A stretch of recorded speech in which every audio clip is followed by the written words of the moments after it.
Pertanyaan bagus, Mbak. Mmm. Kebetulan kan Partai Nasdem Gerakan Perubahan. Maka Iya. dari itu kita mau buat perubahan gitu. Oke. Nah, di sini program kami itu memberikan 1 RW 1 sarjana. 1 RW 1 Iya, sarjana. beasiswa full gratis. Dan di situ kita akan menyeleksi dan insya Allah pada saat saya sudah dilantik 1 RW 1 sarjana kita perkecil lagi skupnya. Jadi 1 RT 5 sarjana. Kita nggak bisa, yang muda nggak akan bisa dibohongi lagi kayak dulu-dulu mungkin karena masih tutup memandang sebelah mata tentang politik. Jadi menurut saya kalau untuk sekarang ini anak-anak muda sekarang udah saya kasih jempol, kalau bisa 10 kasih saya kasih jempol 10. Iya, Mbak.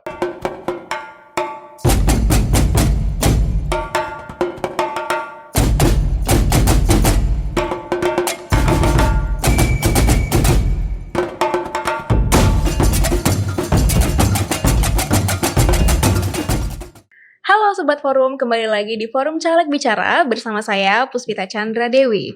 Nah, hari ini saya kedatangan caleg muda dari Partai Nasdem yang mencalonkan diri sebagai calon anggota legislatif di Dapil 4 DKI Jakarta. Yuk langsung kita ajak ngobrol aja. Ini dia Mas Rakian Zaid Pramudia Ananta Haryanto. Halo Mas. Halo Mbak, iya. Panggilnya Mas, Kak, atau apa nih? Mas boleh, Kak juga boleh. Oke, panggil Kak aja nih ya. Iya. Oke, Kak Rakian, apa kabar Kak Rakian? Alhamdulillah baik, Mbak. Ya, lagi sibuk apa nih? Sekarang sih ya turun dapil aja sih, Mbak. Iya, alhamdulillah. Udah hari ini juga tadi ke dapil atau gimana? Tadi sempat ada syuting sedikit sih sama TikTokers. Oh gitu. Iya. Oke, ini ya apa namanya? Mungkin karena ingin mengambil suara anak muda juga, terus juga aktif di sosial media juga, itu alhamdulillah. Penting ya. Oke, nah kita mulai ya, Mas. Terjun ke dunia politik ini karena emang dari keinginannya Kak Rakian sendiri atau ada dorongan dari pihak lain gitu? Role model siapa gitu mungkin? Kalau untuk terjun di dunia politik ini sih sendiri sih, Mbak. Ya alhamdulillah kan dari dulu dari kecil sama ayah sudah ditanamkan jiwa sosial ya, diajarkan untuk sosialisasi ke tetangga, ke sebelah rumah, sama ya pokoknya keluar rumah. Dan alhamdulillah untuk sekarang ya mau memberanikan diri aja untuk terjun ke dunia politik gitu. Oke. Tapi kalau dari pengalaman berpolitik sendiri sebelum nyalek ini ada nggak sih? Sebelum nyalek ya alhamdulillah di kampus sempat aktif di UKM ya, di organisasi, terus juga di ormas juga. Dan alhamdulillah ya untuk ke partai dari sekarang ini udah 1 tahun lah berjalan. 1 tahun. Iya. Langsung ke Partai Nasdem atau? Iya, saya kan sebelum saya sebagai di sayap partai. Iya, Gemuruh, Gerakan Massa Buruh. Alhamdulillah diemban jabatan sebagai bendahara DPW DKI gitu.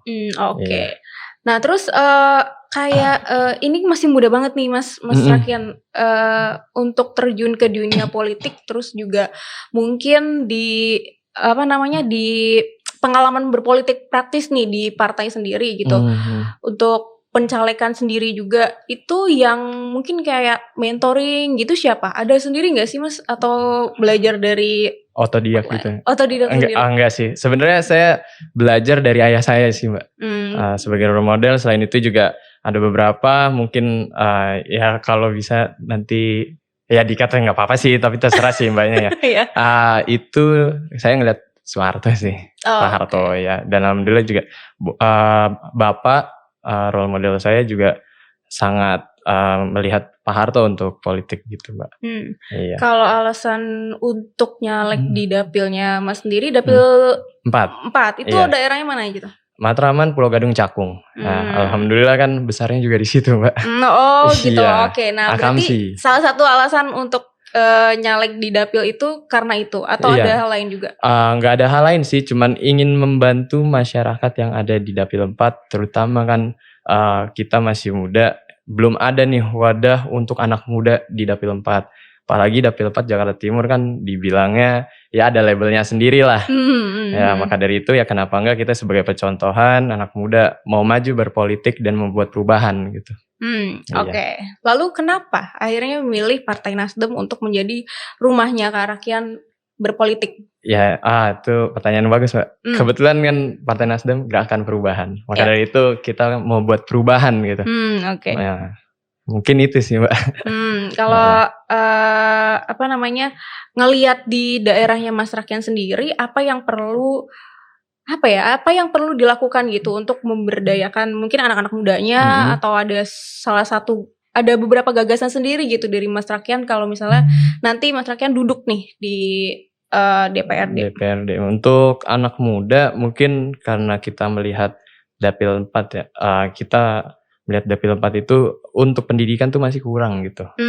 Kurang aware dan mungkin di program saya kan biasanya caleg ada visi misi. Nah, di misi ini saya dibagikan menjadi 3 program gitu, Mbak. Dan program ini sudah dijalankan sebelum adanya pencalekan ini. Jadi bukan serta-merta karena saya mau nyalek tiba-tiba ada program atau ada misinya gitu. Tapi di sini program kami itu memberikan 1 RW 1 sarjana. 1 RW 1 sarjana. Iya, beasiswa full gratis. Dan di situ kita akan menyeleksi dan insya Allah pada saat saya sudah dilantik 1 RW 1 sarjana kita perkecil lagi skupnya. Jadi 1 RT 5 sarjana. Maka dari situ akan banyak orang-orang yang mungkin dan notabene mohon maaf tidak mampu bisa berkuliah gratis sampai mendapatkan gelar sarjana dan mendapatkan kehidupan yang mapan. Oke, luar biasa banget nih ininya gagasannya Mas Rakyan ya. Nah terus kan Mas Rakyan juga udah banyak banget turun ke masyarakat nih. Iya. Banyak banget ketemu sama ya ibu-ibu, terus anak-anak muda juga. Apa yang paling banyak disuarakan dari masyarakat yang Mas Rakyan temuin? Kalau disuarakan, kebetulan kebanyakan ketemunya ibu-ibu sih, Mbak. Ibu-ibu, oke. Ibu-ibu itu selalu berteriak tentang BPJS, KIP, dan pokoknya bantuan-bantuan dari Pemprov. Nah, di situ yang kita harus concern apabila nanti saya menjadi anggota DPRD dilantik, yang harus kita concernkan di situ, Mbak. Kebetulan kan untuk partai sendiri dari Jakarta Timur belum ada. Iya, jadi kita belum saya jelaskan dan ya kasih edukasi juga sedikit bahwasannya untuk mendapatkan seperti KJP, KIP dan lain sebagainya itu kan program Pemprov yang dimana harus ada wakilnya dulu di sana. Nah, saya agak berjanji gitu kepada mereka bahwasannya saat saya dilantik Bu, saya akan membantu semaksimal mungkin untuk program-program tersebut supaya Ibu bisa mendapatkannya. Dan untuk KJP dan KIP itu program Pemprov Bu, bukan program dari si caleg gitu. Untuk kayak memberikan pengertian lah ya kepada masyarakat kalau yang nanti saya akan membantu gitu. Oke, nah sekarang kita masuk ke tanggapan dari Mas Rakyan sendiri soal masa kampanye ini kan sempit banget, dikit banget, sebentar banget. Nah itu gimana tanggapannya? Apakah masa kampanye yang sedikit ini malah membuat Mas Rakyan tuh kayak ini jadi keuntungan nih buat saya, atau malah kayak jadi suatu hal yang menghambat atau malah kayak membuat suatu yang kesulitan lah buat Mas Rakyan? Sebenarnya kalau kesulitan sih semua caleg mungkin kesulitan ya Mbak ya dengan adanya masa kampanye yang cuman sebentar gitu ya. Tapi mau gimana pun penyelenggara sudah memberikan, ya kita sebagai peserta ya hanya bisa mengikuti saja dan semaksimal mungkin menjalankan apa yang sudah dijalankan gitu sih Mbak. Oke. Terus lalu apa nih yang dilakukan, kayak maksudnya kayak ya strategi lah atau metode kampanyenya gitu yang dilakukan supaya lebih bisa mencakup semua masyarakat di dapilnya Mas Rakyan, tapi juga nggak menguras energinya Mas Rakyan juga gitu. Kebetulan kita selalu mengadakan belusukan atau door to door canvassing. Nah di situ supaya kita bisa lebih mengena ke hati si masyarakat, ke si konstituen, dan lebih mengenal calegnya siapa, latar belakangnya bagaimana. Jadi di situ mungkin saya perform untuk menjelaskan latar belakang saya dari mana, rumah di mana, dan segala macam. Setelah itu memberikan visi dan misi, dan mungkin janji-janji yang akan saya tepati nanti pada saat saya sudah dilantik. Mungkin di situ sih Mbak. Dan kita selalu menyapa warga ya dengan door to door itu, dengan membagikan APK supaya jangan lupa ya Bu, jangan lupa ya Pak untuk tanggal 14 Februari Ini saya kampanye nggak apa-apa Mbak? Nggak masalah, nggak ini apa-apa. emang tempatnya Mas Rakyat untuk berkampanye, silahkan aja. Kalian jangan lupa coblos nomor 10 dari Partai Nasdem. Saya selalu bilang nama paling panjang nomor terakhir. Nama paling banyak nomor terakhir. Bener, saya tadi nyebutin namanya takut salah. Oke, nah terus metode kampanye yang Mas Rakyat lakukan ini apakah sudah, menurut Mas Rakyat sendiri, apakah udah efektif atau belum? Kalau menurut saya sih gimana ya? Karena saya anak muda ya Mbak ya. Iya. Lebih senang langsung turun dan memberikan bukan cuman omongan tapi actionnya gitu. Iya. Jadi menurut saya sih sudah efektif Mbak untuk mengambil hati masyarakat, terutama ibu-ibu gitu. Karena kan calegnya masih muda nih, gini ABCD kalau kata ibu-ibu, jadi mantu atau apalah ya. Ya dari situ menurut saya sudah efektif karena sudah mengenal masyarakat, sudah mengenal medannya, dan mungkin ada kekurangan dari di tempat para konstituen kita juga tahu gitu Mbak. Ada concern apa lagi tentang selain mungkin gotnya gini lah, atau mungkin keamanan di kampungnya gini atau bagaimana sebagainya. Ya di situ saya bisa bilang sudah maksimal gitu, sudah mengetahui lapangan lah. Oke, lalu kalau tanggapannya Mas Rakyat sendiri soal persaingannya nih dalam pencalekan kali ini, banyak anak muda juga yang seumuran Mas Rakyat, atau mungkin malah lebih muda dari Mas Rakyat itu udah nyalek. Terus juga incumbent juga sekarang banyak juga kan. Terus habis itu juga artis nih banyak banget yang nyalek sekarang. Nah itu persaingannya bagaimana nih menurut Mas Rakyat sendiri? Kalau menurut saya sih memang sudah waktunya perubahan ya Mbak ya. Yang muda itu semua maju, dan mungkin untuk artis-artis juga ya saya kurang tahu, mungkin ingin berkarir di politik juga untuk mengabdi kepada negara dan masyarakat. Menurut saya sih ya saya bilang udah lumayan penuh lah, untuk persaingannya lumayan sengit. Iya, jadi agak sengit, tapi kayak ya udah kita semaksimal mungkin harus berkompetisi dengan bersih. Tapi gitu. Mas Rakyat sendiri takut nggak sih? Maksudnya khawatir nggak sih sama persaingannya yang sekarang tuh kayak gini gitu, ketat banget, dan juga banyak juga yang akhirnya mungkin nanti jadi pesaing beratnya Mas Rakyat juga gitu. Kalau menurut saya sih nggak sih, biasa aja sih Mbak. Soalnya kayak ya saya sudah berbuat semaksimal mungkin, dan insya Allah akan dibalas dengan semaksimal mungkin oleh Allah. Dan kita kan nyalek ini bukan sekedar untuk mengambil jabatan saja sebagai wakil rakyat ya, tapi kita menebarkan kebaikan yang lebih banyak lagi. Apalagi nggak cuma di samping kanan kiri rumah, hampir 3 kecamatan kita menebarkan kebaikan itu. Mungkin itu sih Mbak. Oke, nah sekarang agak kepo dikit nih soal tadi Mas Rakyat kan banyak turun ke masyarakat, terus juga pasang, saya pernah lihat juga spanduknya, balihonya Mas Rakyat gede-gede nih. Nah itu kira-kira budgetnya tuh mahal nggak sih Mas untuk kampanye sekarang nih? Kalau budget menurut saya mungkin hampir sama sih, sama kayak mungkin yang tahun lalu ya Mbak ya. Bedanya sekarang kan ada media sosial. Nah budgetnya itu agak ditambah ke media sosial aja sih. Menurut saya sih nggak terlalu mahal-mahal banget, cuma nambah budgeting di media sosial aja gitu.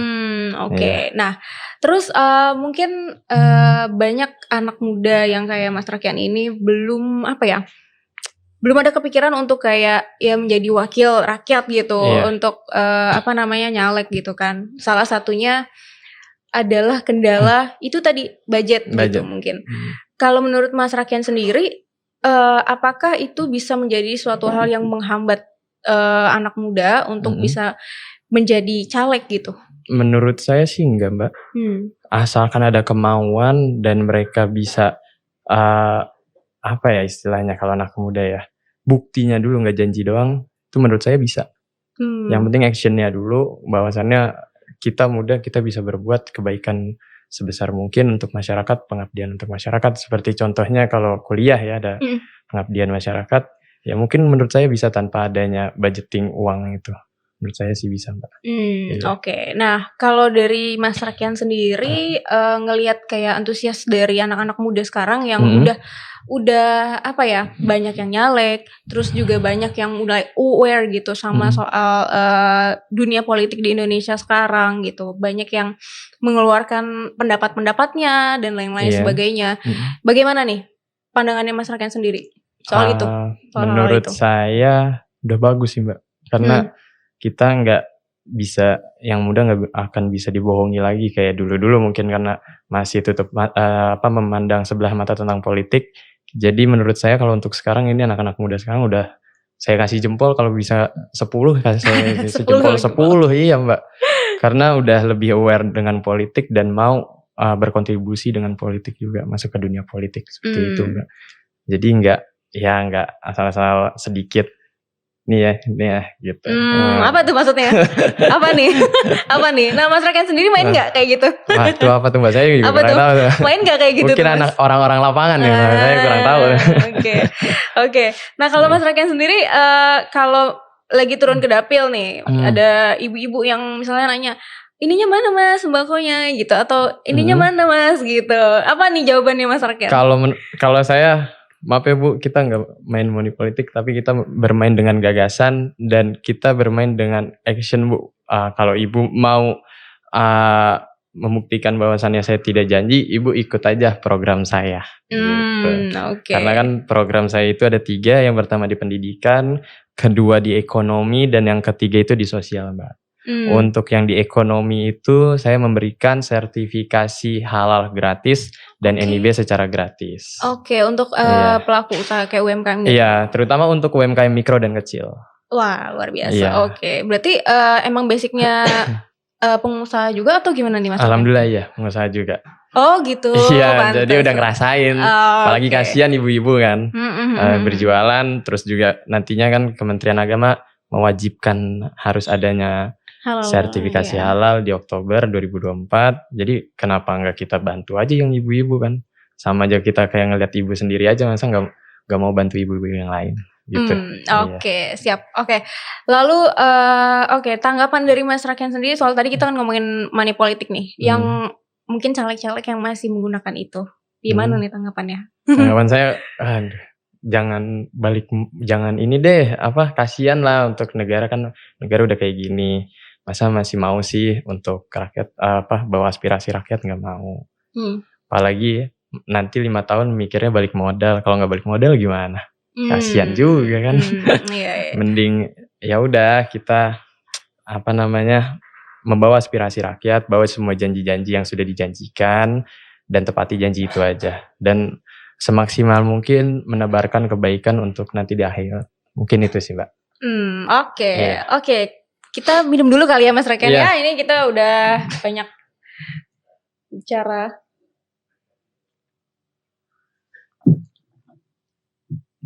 Oke. Sekarang kita ngomongin kayak kendala nih. Kendala saat kampanye. Apakah itu ada gitu? Maksudnya kayak ya pokoknya kendala di masyarakatnya atau terlebih ke masyarakatnya sih. Maksudnya kayak ada yang pernah penolakan ke Mas Rakian gak atau kayak gimana gitu? Kalau penolakan sih alhamdulillah untuk masyarakat sekarang sudah welcome semua ya Mbak ya. Sudah gak skeptik dengan warna dan partai gitu ya. Semua welcome dan yang diambil semua itu gagasan dan programnya. Alhamdulillah paling sih cuma ibu-ibu yang tadi ya Mbak bilang sih, gak ada ininya. Gak ada, masih banyak ya? Iya masih banyak kalau ibu-ibu. Tapi ada sebagian dari ibu-ibu itu juga saya mau pilih kamu karena program yang kamu bawakan tuh bagus. Dan kalau bisa diperlebar dan diperbanyak lagi. Gitu sih Mbak. Iya. Kalau kayak perusakan dari balihonya Mas Rakian atau spanduknya Mas Rakian yang ada di jalan-jalan itu, ada gak sih? Ada sih beberapa, kayak ya udahlah. Terus juga ada juga yang lebih lucunya dipasang di depan rumah ini ya, rumah pemenangan Mbak. Gimana tuh? Jadi maksudnya? Ini posko. Ini trotoar. Spanduk kan ngadepnya ke jalan. Iya. Ini dihadapin ke rumah pemenangan saya. Oh gitu, kenapa maksudnya tuh begitu? Ya nggak apa-apa, paling takut sih Mbak. Iya, ya nggak Takut. apa-apa kalau saya ya udahlah mau dirusak juga nggak apa-apa. Yang penting kan berarti kalau makin banyak musuh, makin ditakutin, berarti kemenangan hampir sedikit lagi tercapai. Iya. Oke, berarti itu kayak salah satu ketakutan sendiri untuk anak muda nih. Maksudnya kayak, wah ini anak muda nih nanti yang naik gimana ya? Gitu Iya, mungkin ya. itu mungkin beliau-beliau itu ada kepentingan, jadinya kayak gitu mungkin. Iya. Oke. Terus sekarang seberapa yakin nih Mas Rakian duduk di kursi DPRD Provinsi DKI Jakarta? Kalau bisa dibilang 10 juta persen kali ya Mbak ya. Yakin banget berarti ya? Iya, yakin banget. Dengan apa semua hal yang sudah dipersiapkan, alhamdulillah semaksimal mungkin sudah dijalankan. Ya alhamdulillah saya yakin, dan amin 1000 amin akan terpilih. Mungkin itu sih Mbak. Siap.